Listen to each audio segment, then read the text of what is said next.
Hello friend, welcome back to my channel Puja ব্লগে সবাইকে welcome জানাচ্ছি। আজকে নতুন ভিডিও নিয়ে হাজির হয়েছে।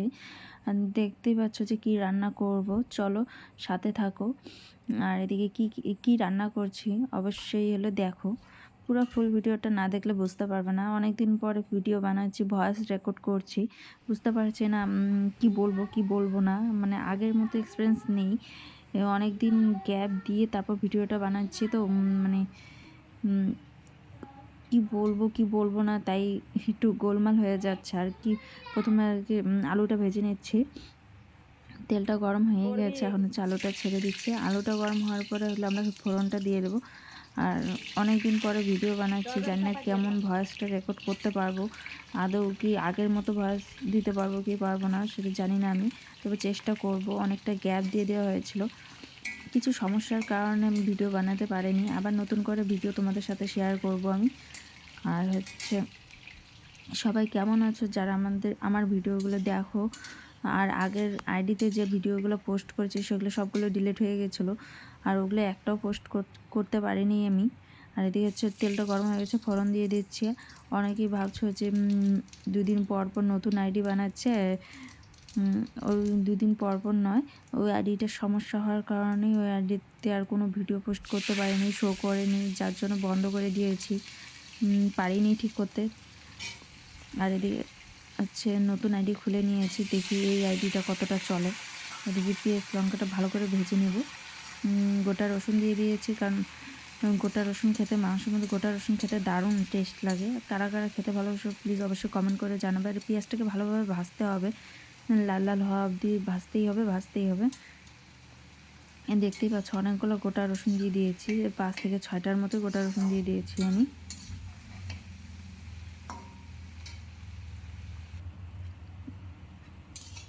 অনেক দিন পর আবার ভিডিও বানাচ্ছি, কি ভয়েস দিব না, মানে একটু গোলমাল হয়ে যাচ্ছে। এদিকে মশলাটা ওই ফাঁকে বেটে নিয়েছে, আর মাংসটা ধোয়া হয়ে গেছে, আলুটা নামিয়ে নিয়েছি। এদিকে হলো আমার পেঁয়াজ লঙ্কা রসুন ভাজা হয়ে গেছে। আর এখন হচ্ছে হলুদটা আগে দিয়ে দেবো। তোমাদেরকে আগের ভিডিওতেও আমি বলেছিলাম যে হলুদটা আমি আগে দিয়ে দেবো। হলুদটা আগে না দিলে আমি পরে মিক্স করতে পারি না, তাই আমি হলুদটা আগে দিয়ে দিচ্ছি। লবণটাও দিয়ে দেবো ওই ফাঁকে। তোমাদেরকে হয়তো অন্য ভিডিওতে আমি লবণ দেওয়াটা দেখাইনি। লবণটা হয়তো মোবাইলই ধরবো না, তোমার খন্তি নাড়াচাড়া করবো, ভিডিও করব, মানে সমস্যা হয়ে যায়, তার জন্য অফ করি, আবার ভিডিও অন করি, আবার ভিডিও করি, এইভাবেই উল্টাপাল্টা করে করতে করতে। তাও আজকের ভিডিওতে লবণ দেওয়াটাও তোমাদেরকে দেখিয়ে দিলাম, আগের ভিডিওতে লবণ দেওয়াটা দেখাতে পারিনি। এখন ভালো করে মিক্স করে নেব, তারপর মশলাটা আমরা দিয়ে দেবো। মশলাটা দেওয়ার পরে মশলাটাকে ভালোভাবে কষিয়ে নিতে হবে। মশলাটা দিয়ে দিয়েছি, এখন ভালো করে মিক্স করে নিতে হবে। মশলাটাকে ভালোভাবে মিক্স করে নিয়ে তারপরে হচ্ছে আমি মাংসটা দিয়ে একটু কষিয়ে নেব। তোমরা বুঝতেই পারছো যে কিসের মাংস, তার জন্য ঢেকে দেবো না। দিয়ে হচ্ছে মশলাটাকে ভালো করে ভেজে নিতে হবে।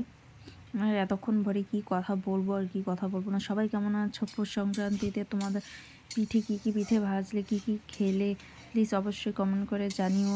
আর নতুন ব্লগ পেতে অবশ্যই আমার চ্যানেলটাকে ফলো করে দিও। আরও নতুন ভিডিও যারা দেখতে চাও আমার আমার প্রোফাইলে, আমার পেজে, তারা অবশ্যই ফলো করে দিও। লাইক কমেন্ট অবশ্যই করে দিও, নয়তো ভিডিও তোমাদের কাছে পৌঁছাবে না। ভিডিও পোস্ট করার সাথে সাথে তোমাদের মোবাইল নোটিফিকেশান চলে যাবে। আর এদিকে হচ্ছে আমি দিয়ে দেবো এখন হচ্ছে মাংসটা।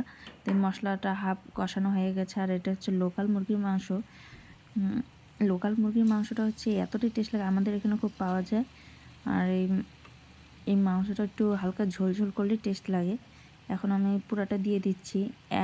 একবারে তো দেওয়া যাবে না, নিচে জল আছে, যার জন্য একবার ঢেলে দেওয়া যাবে না, যা মশলাটা কষানো হবে না, জল উঠে যাবে, তার জন্য আমি হাত দিয়ে দিলাম, তাই অনেকটা দেরি হয়ে গেল।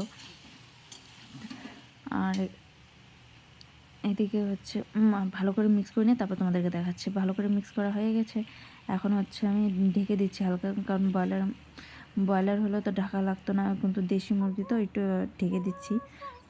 এদিকে দেখতেই পাচ্ছ যে ঢাকা হয়ে গেছে, এখন নামিয়ে নিয়েছি। তোমরা ভাবছো যে দিলাম আর নামালাম, তা না, কারণ হচ্ছে আমি মাংসটা হলো অনেকক্ষণ আগে দিয়েছিলাম, আর ভিডিওটা অন রেখে তো আর তুলতে পারবো না, তাই অফ করে দিয়ে আর কিছুক্ষণ পরে অন করে তারপর থালটা তুললাম তোমাদের সামনেই। আর এদিকে হচ্ছে ভালো করে কষিয়ে নেব। ভালো করে যত কষানো যাবে মাংস তত তো টেস্ট হবে, তাই না? যারা মাংস রান্না করে তারা অবশ্যই জানো, তাদেরকে বলতে হবে না। আর আমার রান্না কার কার ভালো লাগে প্লিজ একটা লাইক একটা কমেন্ট করে অবশ্যই জানাবে। আর কারা কারা এইভাবে রান্না করে খাও তারাও একটু কমেন্ট করে জানাবে। আর এদিকে আমাদের কষানো প্রায় হয়ে আসে, এখন আলুটা দিয়ে দেবো। আলুটা দিয়ে ভালোভাবে কষিয়ে নিতে হবে। অনেক দিন পরে ভিডিও এদিকে জল বসিয়ে দিয়েছি, অনেক দিন পরে ভয়েস রেকর্ড করছি, তো কথাগুলো ঠিক মতো মানে রেকর্ড করতে পারছি না। এদিকে হলো কষানোটা প্রায় হয়ে আসছে, এদিকে মিক্স হয়ে গেছে, আমাদের আলুর সাথে মশলাটা মিক্স হয়ে গেছে। আর একটু কষিয়ে নিতে হবে, যত কষানো যাবে তত টেস্ট লাগবে, তাই বলে অতিরিক্ত কষানো তো ভালো লাগবে না। মানে তোমার একটা আইডিয়া মতো একটু কষিয়ে নিতে হবে। কষানো প্রায় হয়ে আসছে, এখন হচ্ছে জলটা আমি ঢেলে দেবো। জলটা ঢালা তো দেখাতে পারবো না, তাই পরেই দেখালাম।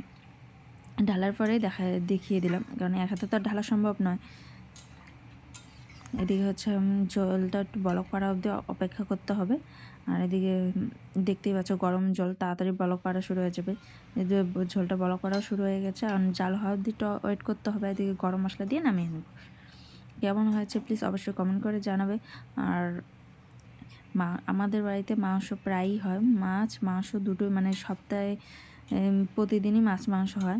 মাংসটা হয়তো সপ্তাহে 2 থেকে 3 দিন হয়, মাছটা প্রতিদিনই হয়। আমি তো মাংস খেতে আমার প্রচণ্ড ভালো লাগে। তোমাদের কেমন লাগে অবশ্যই কমেন্ট করে জানাও। এই গরম মশলাটাই আমি মাংসের মধ্যে দিই। তোমরা কোন গরম মশলা দাও প্লিজ কমেন্ট করে জানিও। আমার কাছে তো এই গরম মশলাটা খুবই ভালো লাগে। এখন গরম মশলাটা দিয়ে হালকা বলক পাড়ে তারপর নামিয়ে নিচ্ছি, তারপর তোমাদেরকে দেখাচ্ছি যে কেমন হয়েছে। আর এটা দেশি মুরগির মাংস। অনেকে হয়তো ভাবছো যে এটা দেশি মুরগি কি না, জিএসটি আমিও সঠিক জানি না, তবে আমি জানি যে এটা দেশি মুরগি। আর কেমন হয়েছে অবশ্যই কমেন্ট করে জানিও। টাটা, বাই বাই, ভালো থেকো। আর নতুন নতুন ভিডিও পেতে অবশ্যই ফলো করে দিও, চ্যানেলটাকে লাইক কমেন্ট অবশ্যই করো।